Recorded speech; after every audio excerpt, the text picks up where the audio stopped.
Good morning mga Lodi. Ngayon pag-usapan natin ang Pi Network. Anong nangyari sa mga pioneers? Sa akin, out of 112, mga 9 na lang kami yung mga active. Marami sa mga iba kasi na hype lang, pero hindi talaga naintindihan kung ano ba ang Pi Network. Pero sa akin, okay lang yun kasi ang project ng Pi Network ay sabihin na natin kakaiba siya compare sa mga crypto project na yan. Okay? Kaya minsan nasasabihin tayong scam ang Pi Network. Pero bakit ko ba nasabing kakaiba siya sa mga ibang project? Ito, una, walang ICO, IDO, or IEO na ginawa ang Pi Network.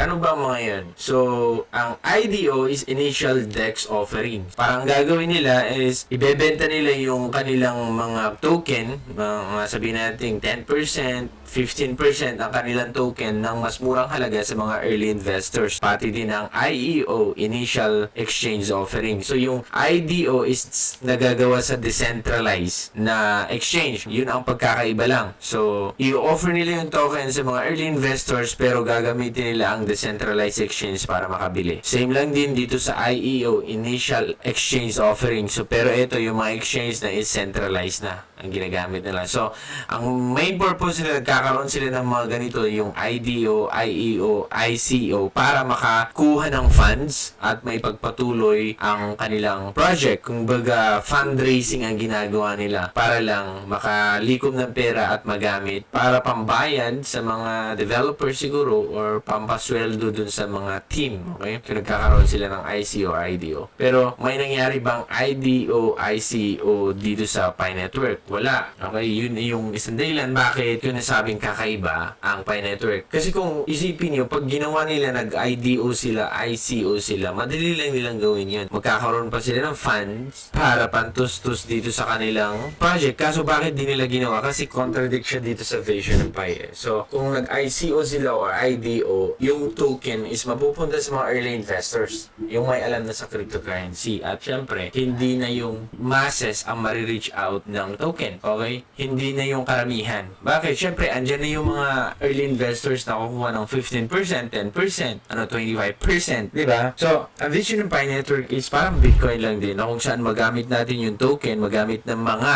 common na tao, katulad mo, katulad ko, itong publiko para pambili ng asukal, pambili ng ulam, pambili ng dilata, pambili ng bigas. So, paano natin makakamit yun o paano natin magagawa yun? Una is ma-distribute yung token evenly sa mga tao, hindi dun sa mga may alam na sa crypto. Hindi naman lahat maganda yung mga nangyayari dito sa project ng Pi Network.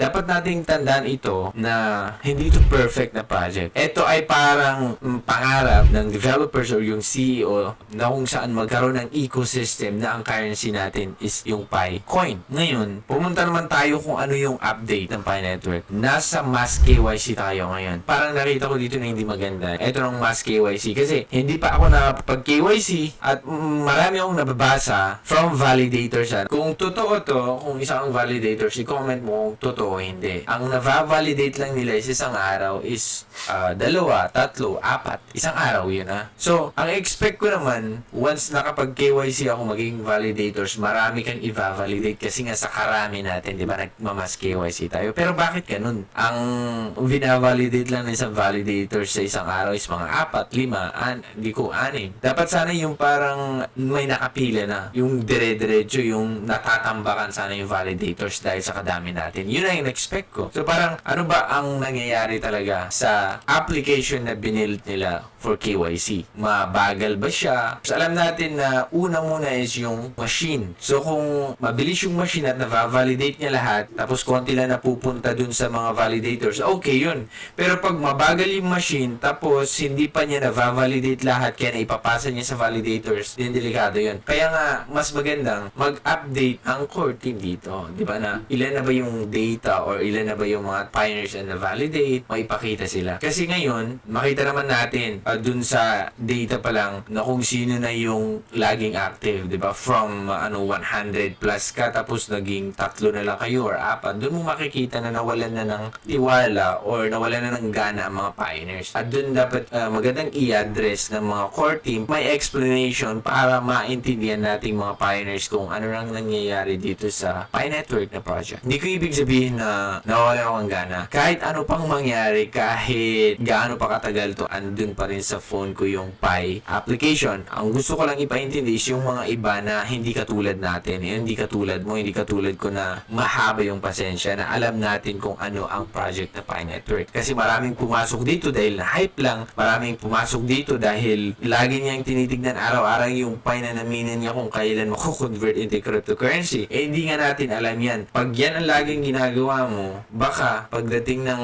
araw, i-delete mo lang din yan kasi nga, in-expect mo is may net na or mako-convert mo na into dollar or into peso. Pero hanggang ngayon, wala pa. So, huwag sanang ganon. Okay, sumabay lang tayo sa Agos. Gawin mo yung normal na ginagawa mo, magtrabaho ka. Ayan mo, naka-stay lang dyan. At saka kung may time kayo, open mo. Pero pag yan kasi ang parang nakalagay na yung pangarap mo dyan, pagdating ang araw, pag mo convert, maging milyonaryo, alanganin yun, Brad. Okay? So, andito tayo, sumali tayo dito sa project na to, win or lose ito. Nakadepende sa team yan kung ituloy nila or hindi. Ngayon, yung sitwasyon natin ngayon dito sa Mass KYC, ito yung bottleneck natin eh. Ito yung dapat i-address ng team para hindi mawalan ng tiwala o mawalan ng gana itong mga pioneers. Hindi natin alam kung ano din ang plano nila kasi nakita nyo yung una na ma-reach yung 100 million pioneers. Kung yun yung plano talaga nila na ma-reach pa yung 100 million pioneers, then haba-habaan nyo yung pasensya nyo kasi di ko alam pero